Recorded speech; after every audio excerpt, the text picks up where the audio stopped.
Imagine, for a moment, the gentle clinking sound of glass as a professor enters a classroom, carrying a large, empty jar. The students watch curiously as he places the jar at the front of the room, its transparent walls inviting speculation. Slowly, methodically, he begins to fill the jar, one by one, with large, solid rocks. The rocks tumble in, filling the space until it seems there is no more room for another. The professor pauses and looks up, his eyes meeting those of his students. "Is the jar full?" he asks. A chorus of voices replies, "Yes, it's full." The professor merely smiles, a knowing glint in his eye. He reaches under the table and produces a bag of small pebbles. Gently, he pours them into the jar, shaking it so the pebbles settle into the gaps between the rocks.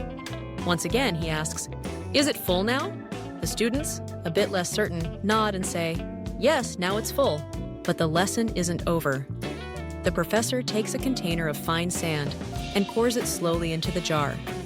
The sand slips easily between the rocks and pebbles, filling every crevice. Once more, he asks, "Is it full?" The students can't help but laugh, realizing the trick, but they agree. Surely now the jar is filled to capacity. With a final flourish, the professor brings out a pitcher of water.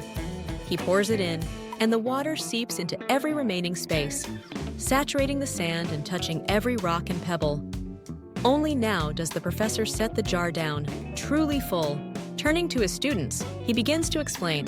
"This jar," he says, "is your life.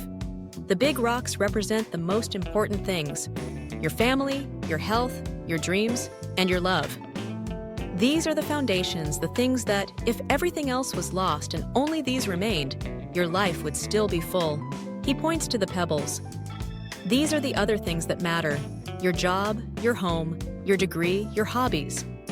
They are important, but not as critical as the rocks. If you lost them, your life would still have meaning, but it might feel less stable." Then he gestures to the sand. "The sand is everything else. The small stuff. Social media, errands, minor worries, daily distractions.